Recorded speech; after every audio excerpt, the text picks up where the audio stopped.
Welcome to the Explainer. So think about the most complex, most powerful machine on the entire planet. Forget supercomputers, forget rockets. It's that 3-pound lump of gray matter sitting inside your head. And today, we're going to crack open the owner's manual you never got to figure out how that thing actually works. Okay, let's just jump right in with a question to get you thinking about, well, thinking. Seriously, what's going on in there for you right this second? Are you remembering what you had for breakfast? Are you planning your weekend? Maybe you're judging my word choice. All of that, every little bit of it, is the process we're talking about. Because at its core, that's what thinking really is. It's how we take all the bits of information we have, stuff we see, stuff we remember, and we just manipulate it. It's how you make sense of a movie, figure out a tricky math problem, or even just decide on the perfect comeback in an argument, 10 minutes too late. It's this active, purposeful thing we're always doing. Now, of course, psychologists have a more formal definition for it. They call it a structured internal process. And that internal part is key, right? You can't actually see someone's thoughts, but you definitely see the results. Just picture a grandmaster chess player staring at a board for what feels like an eternity. All of that is intense, invisible work that leads to one single, game-changing move. So, if our mind is this incredible workshop, what are the tools? What are the basic building blocks we're using? Well, it turns out that even our most complicated, brilliant ideas are built from just two very fundamental components.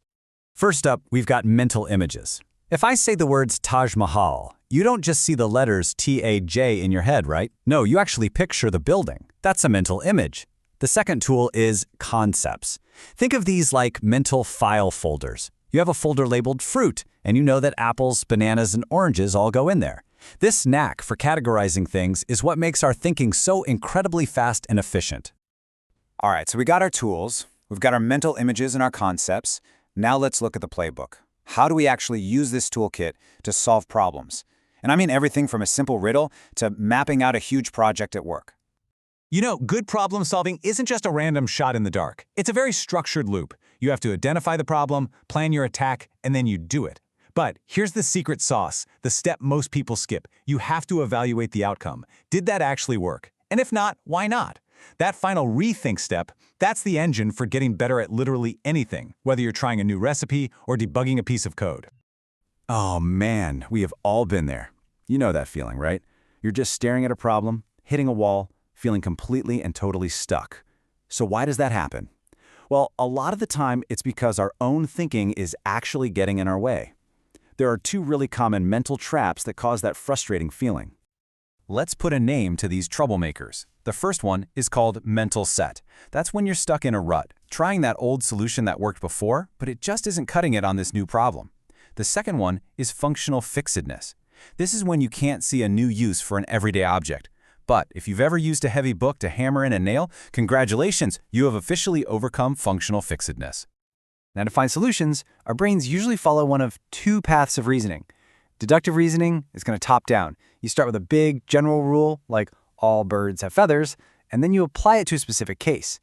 Inductive reasoning is the exact opposite. It's bottom up. You observe a bunch of specific examples. You see a swan, a robin, a pigeon, to eventually form a general rule like, hey, I guess all birds have feathers. But, and this is a huge but, you got to be careful with deductive reasoning. It is only as good as its starting point. As this very clever mouse points out, your logic can be absolutely perfect, but if your first assumption, in this case that only cats have 4 legs, is wrong, well, your conclusion is going to be completely off. Okay, but thinking isn't just about solving puzzles that are already there. It's also about creating something totally new, something that didn't exist before. So let's talk about that amazing leap into the unknown that we call creativity. Creative thinking actually comes in two different flavors. First, there's convergent thinking. This is what you use when there's one single right answer. If I ask you what number comes after 3, 6, and 9, your brain just converges on the answer, 12. But then there's divergent thinking. This is for wide open questions. If I ask you, how many uses can you think of for a paper cup? Your mind starts to branch out in all sorts of crazy directions. That's divergent thinking. And to get really good at that kind of thinking, you need 4 things. It starts with fluency. That's just generating a whole bunch of ideas, no matter how wild. But you also need flexibility, so all your ideas aren't just slight variations of the same thing. Then comes originality, which is that spark of a truly weird or unusual idea. And finally, you need elaboration, the ability to take that little spark and build it out into a fully formed concept. You know, creativity isn't just some magical aha moment that strikes like lightning. It's actually a process. It starts with preparation, where you just soak your brain in the problem. Then, weirdly, comes incubation, where you step away, take a walk, do something else, and let your subconscious chew on it. That's what leads to illumination, the aha moment. And finally, you have verification, where you have to test if your brilliant idea actually works in the real world. All right, for the last piece of this massive puzzle, let's touch on the really powerful, kind of mind-bending link between language and thought itself. Is it possible that the words we use actually shape the ideas we're capable of having? So this is one of the biggest, most fascinating debates in all of psychology.